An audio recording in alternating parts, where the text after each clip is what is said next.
1년 중에서 설교하기가 제일 어려운 날이 오늘입니다. 오늘이 삼위일체 주일이라서 삼위일체에 대한 이야기를 말씀드려야 하는데, 삼위로 일체하십니다 라고 하는 말이 도대체 무슨 말일까? 이게 성경에도 없는 말이에요. 성경을 신약, 구약을 다 찾아봐도 삼위일체라고 하는 단어는 나오지 않습니다. 그리고 여태까지 수많은 신학자들이 삼위일체에 대해서 다 설명을 했지만 완벽하게 설명한 경우는 없어요. 다 이해가 불충분한 그런 이야기들이죠. 쉽게 말씀드리면 하나님이 한 분이라는 얘기인지 아니면 세 분이라고 하는 것인지, 더 쉽게 말씀드리면 하나님을 단수형으로 표현해야 되는지 아니면 복수형으로 표현해야 되는지, 이게 애매한 문제가 되죠. 어떤 분이 이렇게 얘기할지도 모르겠어요. 이렇게 골치 아픈 얘기를, 그냥 하나님을 단순하게 믿으면 되지 왜 이렇게 골치 아픈 얘기를 자꾸 하십니까? 이렇게 얘기할지도 모르겠지만, 삼위일체라고 하는 것은 우리가 믿고 있는 믿음의 대상인 하나님에 대한 가장 중요한 사실을 가르쳐주고 있어요.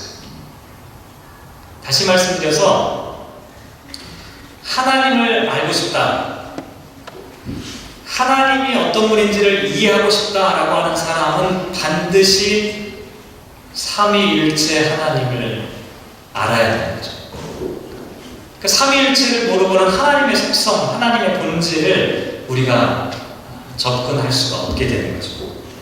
그래서 좀 오늘 어렵고 힘들고 복잡하더라도 도대체 하나님이 삼위로 일체하셨다는 것이 어떤 의미인지를 함께 생각을 해봤으면 좋겠는데, 먼저 삼위일체의 역사적인 배경을 살펴보면 다 아시겠지만 구약시대에는 삼위일체에 대한 고민이 없었어요. 그렇겠죠? 구약시대에는 하나님 한 분만이 유일하신 하나님이다 이렇게 믿고 있었기 때문에 삼위일체에 대한 고민을 할 필요가 없었죠.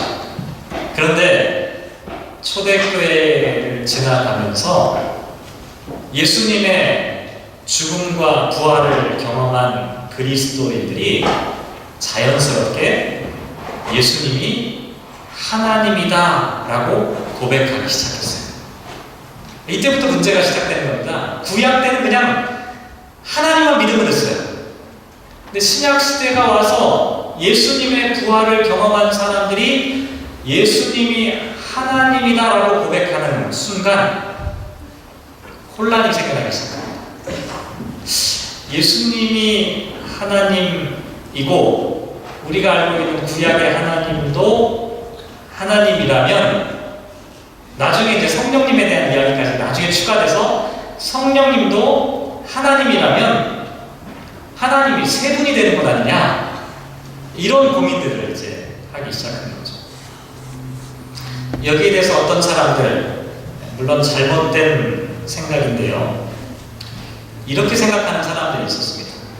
하나님만이 하나님이시고 예수님은 하나님이 아니다. 예수님은 그냥 뛰어난 영웅이다, 위대한 사람이다, 이렇게 주장하는 사람들이 생겨났어요. 그런데 초대교회는 이것을 받아들일 수가 없었죠. 왜 그럴까요? 당연히 그렇죠. 예수님이 하나님이 아니시면 어떻게 됩니까? 예수님을 믿을 필요가 없어요. 예수님을 존경할 수는 있지만 예수님을 신앙의 대상으로 믿을 필요가 없는 거죠. 그리고 예수님이 똑같은 사람이라면 우리를 구원할 수 있는 구세주가 될 수가 없게 되는 거죠. 그러니까 이런 생각을 받아들일 수가 없었던 거죠. 예수님도 하나님이어야 한다는 것이죠. 자, 그러자 어떤 사람들, 이것도 역시 잘못된 생각인데요, 이렇게 생각하기 시작했어요. 구약에서 우리가 알고 있는 하나님께서 예수님으로 탁 변장해서 오셨다 라고 생각하는 거예요. 로만 카톨릭에서는요, 교황들이 무려 5명의 교황이 5대에 걸쳐서 30여 년 동안 강력하게 이 주장을 주장했어요. 이걸 성부 순환설이라고 보통 부르는데요. 무슨 얘기냐면, 예수님은 성부 자신이고 단지 이름만이 다르다라고 주장합니다. 구약시대 하나님이 신약시대 예수님으로 탁 출현하신 것이다. 그래서 성부 하나님이 마리아에게 잉태되어 탄생하셨고, 성부 하나님이 고난을 받으셨는데 그냥 자신을 예수 그리스도라고 말한 것이다. 이렇게 주장하는 사람들이 있었어요. 비슷한 입장에 또 뭐가 있냐면요, 개신교 측에서는 구약 시대에는 성부의 시대이고 신약 시대에는 성자의 시대이고 교회의 시대에는 성령의 시대이다. 하나님은 한 분인데 구약에는 성부 하나님, 신약에는 성자 예수님, 교회의 시대는 성령 하나님. 그럴듯하죠? 아주 잘못된 생각이에요. 이런 견해는 어떤 입장으로 많이 설명되어지냐면, 많은 교회들이 이렇게 설명해요. 배우가 있는데 배우 하는 사람이 3가지 역할을 맡아서 연기를 하는 겁니다. 그래서 때로는 아버지의 역할을 하기도 하고, 때로는 아들의 역할을 하기도 하고, 때로는 남편의 역할을 하기도 한다는 것이죠. 이게 다 삼위일체론에 대한 잘못된 생각들입니다. 대표적으로 이거를 양태론이라고 부르는데요. 왜 이와 같은 생각이 그럴듯한데 잘못된 생각이냐면, 만약 이렇게 되면 어떻게 되냐면, 성부와 성자는 동시적으로 존재할 수가 없게 돼요. 양태론의 가장 치명적인 약점이 바로 그겁니다. 성부와 성자가 동일하게 존재할 수 없게 되는 거죠. 성부의 시대에는 성부만 계신 거고, 성자의 시대에는 성자만 계신 것이고, 성령의 시대에는 성령만 계신 것으로 설명할 수밖에 없습니다. 그런데 성경은 분명히 우리에게 말씀합니다. 성부와 성자와 성령께서 동시적으로 존재합니다. 만약에 성부순환설을 주장하게 되면 어떻게 되냐면, 예수님께서 십자가에 죽으시면서 당했던 고통들이 전부 다 거짓말이 돼요.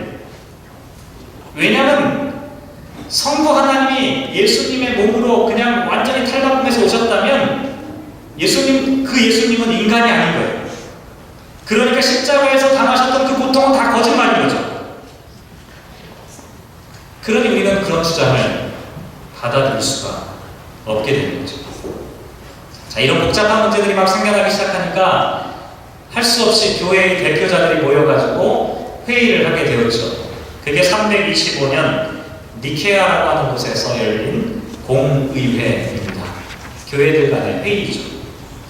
거기서 내린 결론이 뭐였냐면, 예수님은 하나님과 본질상, 오늘 좀 어려운 얘기를 좀 여러 번 말씀드렸는데, 본질상이라고 하는 것은 라틴어로 substantia라고 하는 단어, 본체, 본질은 같지만 위격은, 이것도 라틴어로 보면 페르조나라고 하는 단어를 씁니다. 위격은 아버지와 아들과 성령으로 나타난다라고 하는 삼위일체론을 처음으로 확정하게 되는 거죠. 그리고 나서 381년에 콘스탄티노플 회의에서 이것이 다시 재확인이 되었습니다. 그 이후로 2000년 동안 삼위일체 하나님에 대한 이론이 제기될 때마다 교회는 니케아 콘스탄티노플 정신을 통해서 삼위일체 신앙을 재확인해 왔던 거죠. 오늘 그런 의미에서 제가 니케아 신조를 복사를 해서 프린트해서 나눠 드렸는데요. 다 갖고 계시죠? 한번 읽어보는 것도 의미가 있을 것 같아요. 우리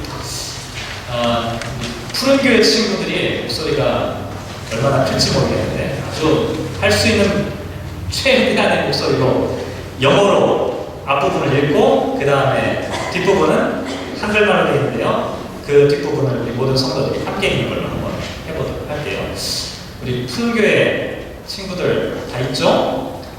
너무 빨리 읽지 말고 또박또박 천천히 우리 푸른 교회 친구들 영어로 되어 있는 부분 먼저 한번 읽어보죠. 시작. 소리가 작아서 안 되겠어요. 네. 뒤에 청년부도 같이 있죠. 네, 청년부도 같이 해가지고 자, 지금 목소리 제가 군대 갔다 왔으면 보통 10배 이렇게 해주는데 자, 10배의 소리로 한번 해보죠. 자, 시작.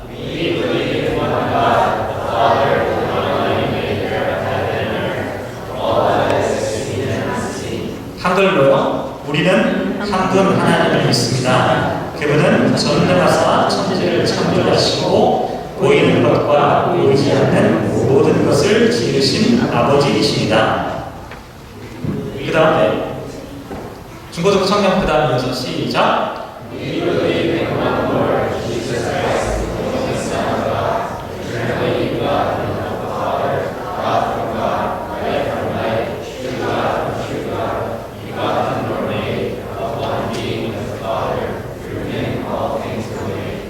우리는 한 분 예수 그리스도를 믿습니다.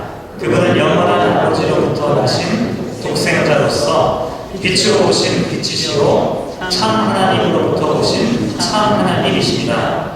그분은 피조되는 것이 아니라 나셨기 때문에 아버지와 본질이 동일하십니다. 만물은 그로 말미암아 지음바 되었습니다.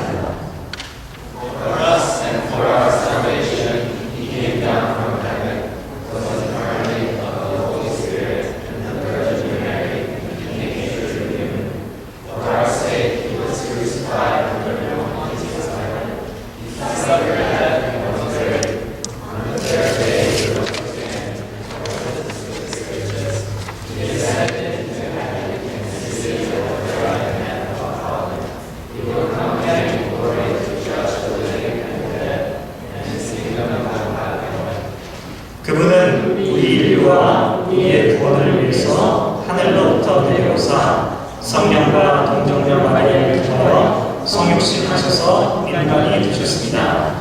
그분은 우리를 위하여 본디오 빌라도에 의하여 십자가에 못 박히사 고난을 받으시며 장사 지낸 바 되셨습니다.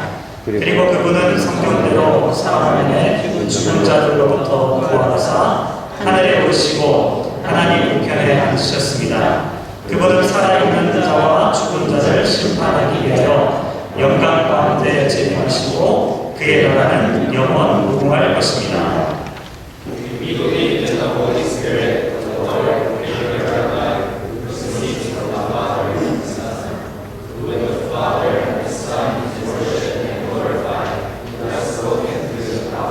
예, 여기 부분은 한번 설명이 필요한데 중간에 가로에 앤더슨이라고 하는 단어가 들어가 있죠.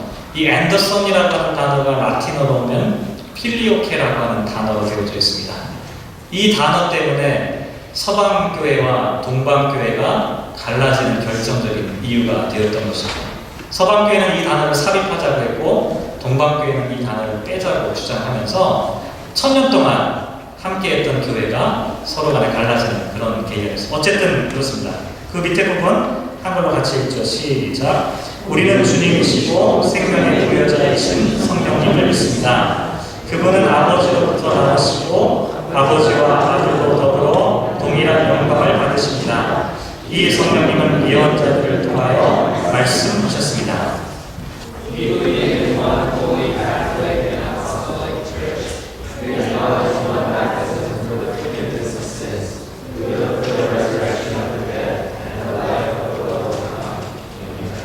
우리는 또한 하나의 거룩하고 보편적이며 사도적인 교회를 믿습니다. 우리는 죄 사함을 위한 하나의 세례만을 인정합니다. 우리는 죽은 자들의 부활과 장차 임할 세상에서의 영생을 바랍니다. 이게 교회들이 함께 모여서 처음으로 결정했던 니케아 신조라고 하는 내용입니다. 이 내용에는 우리가 조금 전에 말씀드렸던 하나님과 또 예수님과 성령님의 동일 본질, 그러나 새 위격에 대한 표현들이 담아 있게 되는 겁니다. 그런데 사실 오늘 제가 말씀드리고 싶은 것은 이와 같은 삼위일체에 대한 철학적이고 존재론적이고 형이상학적인 이야기가 아니라 오히려 오늘 우리들이 하나님께서 삼위로 일치하신다는 것이 우리들에게 어떤 의미가 있느냐 라고 하는 질문을 좀 드리고 싶습니다. 삼위일체를 믿는 것이 우리들의 신앙생활에 어떤 영향을 끼치느냐가 더 중요하다는 생각이죠. 그걸 이제 오늘 본문을 통해서 좀 생각을 해보려고 하는데요. 오늘 본문 13절 말씀 다시 한번 공독해 볼까요? 13절 말씀 읽도록 하겠습니다. 시작. 그러나 진리의 성령이 오시면 그가 너를 모든 진리 가운데로 인도하시리니 그가 스스로 말하지 않고 오직 들은 것을 말하며 장래를 너희에게 알리시리라. 이렇게 말씀하고 있습니다. 성령님을 뭐라고 표현하고 있냐면 진리의 성령님, 또 우리를 모든 진리 가운데로 인도하십니다. 요한복음에서 특별히 진리는요, 누구를 가리키냐면 진리이신 예수님을 가리킵니다. 결국 여기 나와 있는 모든 진리라고 하는 것은 예수님에 대한 진리 혹은 진리 자체이신 예수 그리스도를 의미한다고 할 수가 있죠. 결국 그러면 어떻게 됩니까? 성령님의 진리가 진리이신 예수님으로 우리를 인도하신다라고 하는 의미가 되는 거죠. 그 다음에 14절 한번 다시 읽어볼게요. 14절 시작. 그가 내 영광을 나타내리니 내 것을 가지고 너희에게 알리시겠음이라 라고 말씀하고 있습니다. 내 영광을, 성령님께서 예수님의 영광을 나타내시고 예수님의 영광을 우리에게 알려주신다, 이렇게 표현하고 있습니다. 무슨 얘기냐면 예수님의 영광이 곧 성령님의 영광이 되는 것이고 성령님은 우리에게 예수님의 영광을 고스란히 전해줄 수 있는 분이다 라고 설명하고 있는 것이죠. 그 다음에 15절 읽겠습니다. 시작. 물은 아버지께 있는 것은 다 내 것이다.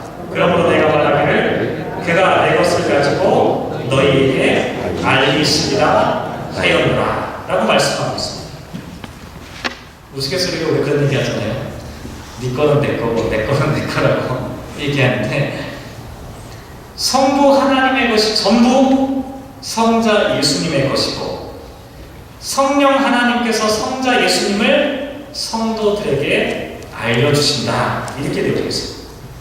잠깐만 설명드렸는데요. 13절, 14절, 15절에 있는 이야기를 생각해보면 도대체 성부 하나님과 성자 예수님과 성령 하나님께서 어떤 관계에 있길래 성령께서 가르쳐주시는 진리가 예수님에 대한 진리가 되고 예수님의 영광이 성령님의 영광이 되고 성부 하나님의 것이 모두 고스란히 성자 예수님의 것이 될까? 라고 하는 질문입니다. 어떤 관계이길래, 서로 간에 어떤 연관성이 있길래 그렇게 연결되어져 있냐는 것이죠. 이 문제를 놓고 많은 신학자들이 고민하다가 아주 중요한 단어, 오늘 이 단어를 제가 여러분에게 설명드리는 것이 오늘 설교의 목표입니다. 삼위일체 하나님의 이와 같은 관계를 가장 잘 설명하고 나타내는 단어가 하나 있는데요. 그 단어가 페리코레시스라고 하는 단어입니다. 제가 설교할 때 이런 거 한 번도 안 해봤는데 그래도 이 단어를 한번 같이 한번 해볼까요? 자, 페리코레시스. 한 번 더 해보죠. 페리코레시스. 이 단어는 우리말로 어떻게 번역되냐면 상호 내재, 상호 침투라고 하는 의미로 번역됩니다. 실제 이 페리콜레시스라고 하는 단어를 분석해보면 페리와 콜레시스라고 하는 단어가 결합되어져 있는데, 페리는 뭐냐면 원을 돌고 손을 잡고 원을 도는 모습이고, 콜레시스라고 하는 단어는 춤을 춘다라고 하는 의미를 갖고 있습니다. 그래서 페리콜레시스는 어떤 의미가 되냐면 여러 사람이 한 함께 손을 잡고 원을 그리면서 춤을 추는 모습을 나타내는 단어가 페리콜레시스라고 하는 단어죠. 어떤 단어인지 한번 제가 보여드릴게요. 우리 딱 보니까 우리 중고등부 친구들 가운데 맨 앞에 있는 기훈이와 주연이가 앞으로 나와보세요. 기훈이와 주연이 빨리 앞으로 나오세요. 네. 빨리 앞으로 나오세요. 네. 괜찮아요?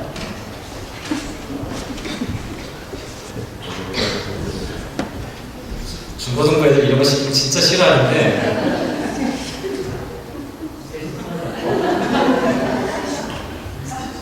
손을 잡고 어떻게 하는 거냐면 춤을 추게 도는 거예요. 자, 원래 웃어봐.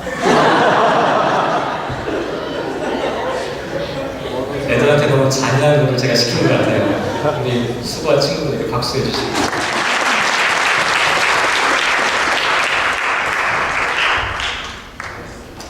원래는 어떤 거냐면 세 사람이 함께 손을 잡고 춤을 추는데 너무 기쁜 거예요. 요즘 너무 불행하게 지금 오늘 하필 내가 이 앞자리에 앉았을까 이런 생각을 하고 있을 텐데 그냥 모든 것이 행복한 거예요. 그 세 사람이지만 춤은 하나의 춤을 추는 것을 페리콜레시스라고 하는 단어로 설명합니다. 이게 삼위일체 하나님의 모습을 표현하는 그런 단어 중에 하나라는 것이죠. 요한복음 14장 9절부터 11절까지 보면 어떤 말씀이 나오냐면 나를 본 사람은 아버지를 보았고 내가 아버지 안에 거하고 아버지는 내 안에 계신다. 아버지께서 내 안에 계셔서 그의 일을 하신다. 내가 아버지 안에 거하고 아버지께서 내 안에 거하신다는 말씀이 반복해서 말씀하고 있습니다. 성부가 성자 안에 침투해서 계신 것이고 성자가 성부 안에 침투해 계신 것이고 그 속에 거하시는 하나님의 독특한 이 존재 방식이 바로 페리콜레시스라고 하는 이런 관계로 설명이 된다는 것이죠. 창세기를 보면 성부 하나님께서 천지 만물을 창조하실 때 성부 하나님만 계신 것이 아니었어요. 요한복음 1장에 보면 성자 하나님 예수님도 아버지와 함께 창조에 동참하셨고 우리를 구원하기 위해 사람의 몸으로 이 땅에 오셔서 십자가에 죽으신 구속의 하나님이 되시는 겁니다. 성령 하나님도 마찬가지예요. 이 세상을 창조하실 때부터 함께 하신 하나님이셨습니다.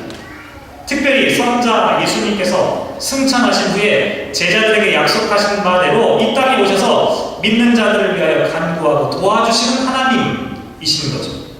이렇게 성부와 성자와 성령 하나님께서는 태초부터 지금까지 함께 일하셨고 지금도 일하고 계시는 어떤 관계 속에서 페리콜레시스의 관계 속에서 함께 거하시는 하나님이라고 할 수가 있다는 것이죠. 이렇게 성부가 성자 안에, 성자가 성부 안에 거하시기 때문에 예수님은 성자의 사역인 동시에 성부의 사역을 하신 것이고 성부께서는 예수 그리스도의 출생과 죽음과 부활까지 함께 성자와 계시는 것이 되는 거죠. 성부는 그렇게 성자 안에 계신 겁니다. 성자이신 예수님께서 십자가에서 죽으실 때 성부도 십자가에서 성자와 함께 성자 안에서 함께 고난을 당하셨습니다. 이것은 앞에서 말씀드린 성부 순환설과는 완전히 다른 내용이에요. 성부 순환설은 뭐냐면 하나님 아버지가 그냥 그 순간에 변장해가지고 예수님의 모습으로 오신 것인데 이것은 성부 하나님이 성자가 되신 것이 아니라 성부는 성자와 다른 방식으로 고난을 받고 있다는 것을 나타냅니다.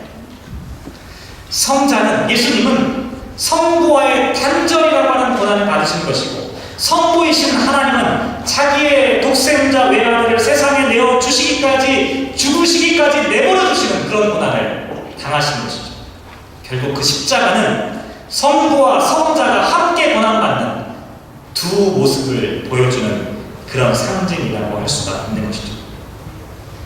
그런데 이와 같은 삼위일체를 페리콜레시스라고 하는 관계로 설명하는 이유는 이것이 우리들에게 매우 중요한 의미가 있기 때문에 그렇습니다.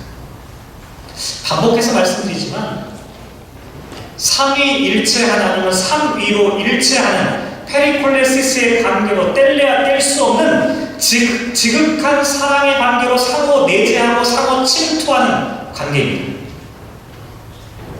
손을 맞잡고 서로 간에 함께 더불어 사랑의 춤을 추는 그 관계가 삼위일체 하나님의 관계라는 것입니다.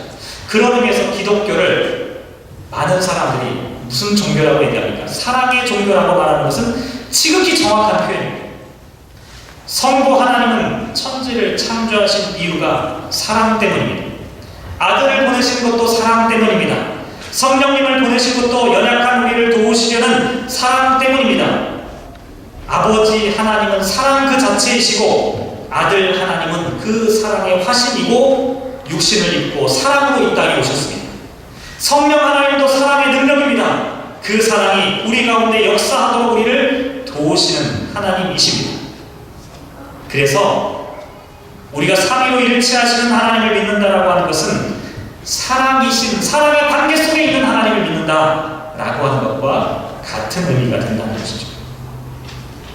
그런데 예수님께서 공생애를 통해 성장 안에 성부와 성령께서 온전히 거하셨던 그 역사가 지나고 오순절 성령 강림의 역사가 일어났을 때 어떤 일이 벌어졌냐면 성령 안에서 성부와 성자가 함께 거하는 역사가 나타나게 됩니다. 그리고 그 성령의 역사는 각 사람에게 부어지기 시작한 것이죠. 이제 우리는 성령 안에서 그리스도를 만나고 하나님을 만나는 은혜 가운데로 초대받게 된 것이죠. 다시 말씀드리면 삼위일체 하나님의 페리콜레시스의 관계 안에 저와 여러분을 초대하여 주시고 불러주시는 사건, 이것이 바로 성령 강림의 사건이라는 것이죠. 더 쉽게 말씀드리면 삼위로 일체하신 하나님의 춤 가운데 저와 여러분 한 사람 한 사람을 불러서 그 춤에 함께 동참하도록 하여 주신 사건이에요. 성령 강림 사건은 그렇게 우리에게 성령을 부어주시는 사건이라는 것이죠. 지난주에 우리는 성령 강림 주일을 보냈죠. 그때 말씀드렸습니다. 성령님의 역사는 한마디로 커뮤니케이션의 역사다, 소통의 역사다라고 말씀드렸습니다. 성령님은 하늘 하나님과 우리를 소통하게 하시는 것이고 성령 하나님은 사람과 사람 사이를 소통하게 하십니다. 그런데 우리가 어떻게 서로를 소통할 수 있을까요? 소통이 안 돼요. 노력하자는 얘기인가요? 그거 아닙니다. 우리는 아무리 노력해도 다른 사람과 온전한 소통을 할 수가 없어요. 그런데 소통할 수 있는 건 뭐냐면 내 안에 성령님이 계신 거예요. 그리고 그 사람 안에도 성령님이 계신 겁니다. 내가 당신과 소통하는 것이 아니라 내 안에 있는 성령님이 당신 안에 있는 성령님과 서로 간에 같은 하나님, 같은 삼위로 일체하시는 성령님이시기 때문에 서로 간에 성령님이 소통하시는 겁니다. 그래서 우리는 그리스도 안에서 성령 하나님의 삼위일체적 역사를 통하여 소통의 역사를 경험할 수가 있게 된다는 것이죠. 결국 성령 강림 사건을 통해 우리는 삼위로 일체하신 하나님을 알 수 있는 길을 얻게 된 것이죠. 하나님의 존재 방식이 사랑이라고 하는 것을 이제 알게 된 겁니다. 성자 예수님의 십자가가 바로 사랑의 완성이라고 하는 것도 우리는 알게 된 거죠. 아들을 보내시기까지 사랑하셨던 성부 하나님의 마음도 이제 조금이나마 알게 되는 거죠. 어떻게 해요? 성령 하나님이 우리 가운데 들어오시는 순간 삼위로 일체하신 하나님을 통해 우리는 성부와 성자의 역사를 깨닫는 엄청난 은혜 가운데 초대받게 되었다는 것이죠. 그러니 우리가 삼위일체를 모른다면 이 하나님의 신비를 우리는 모를 수밖에 없다는 것이죠. 말씀을 마무리하죠. 성부와 성자의 또 성령의 삼위일체적인 관계는 하나님에 대한 이해만을 의미하는 것이 아니라 우리 모든 성도들도 이와 같은 삼위일체적 관계 안에 페리콜레시스의 관계 안에 들어오는 사건이라고 하는 것을 의미합니다. 그래서 사도 바울은요, 고린도후서 13장 11절에서 13절까지 보면 이런 말씀을 기록하고 있습니다. 사랑과 평강의 하나님이 너희와 함께 계시리라. 거룩하게 입맞춤으로 서로 문안하라. 모든 성도가 너희에게 문안하느니라. 주 예수 그리스도의 은혜와 하나님의 사랑과 성령의 교통하심이 너희 우리와 함께 있을지어다. 이렇게 말합니다. 성도들에게 뭐라고 권면하느냐? 거룩하게 입맞춤하라. 또 이 얘기를 듣고 거룩하게 입맞춤이 왜 끝나고 그러시라는 얘기가 아니라, 거룩한 입맞춤은 뭐냐면 성부와 성자와 성령의 관계, 이 페리콜레시스의 관계를 나타내는 상징적인 표현입니다. 성부 하나님과 성자 예수님이 거룩한 입맞춤 가운데 한 덩어리가 되고 있다는 거죠. 그러니 우리들도 이제 거룩한 입맞춤 가운데 함께하라고 말씀하고 있습니다. 또 창세기 2장 25절 말씀에 보면 아주 유명한 말씀인데요, 이런 말씀이 기록되어 있습니다. 아담과 그의 아내 두 사람이 벌거벗었으나 부끄러워하지 아니하니라.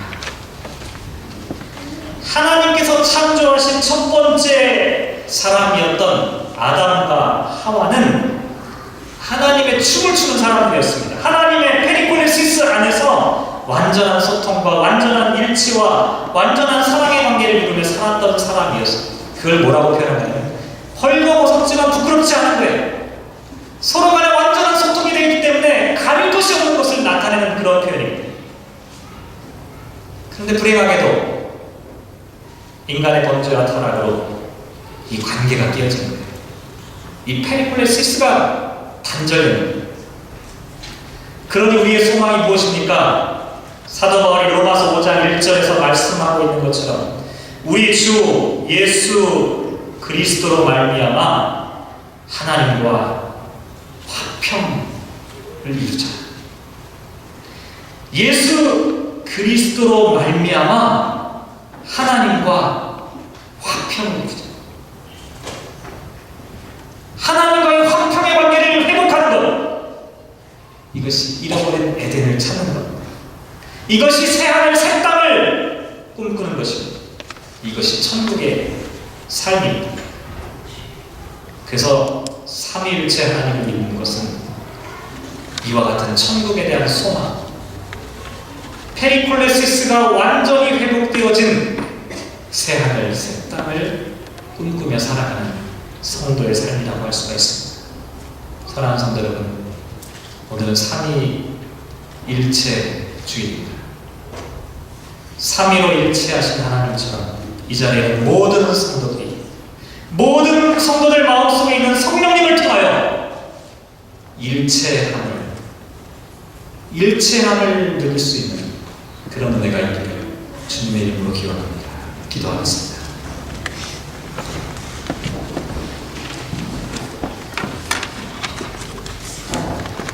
사랑의 하나님, 우리들의 신앙 생활은 나 혼자 하나님을 만나는 것이 아닙니다.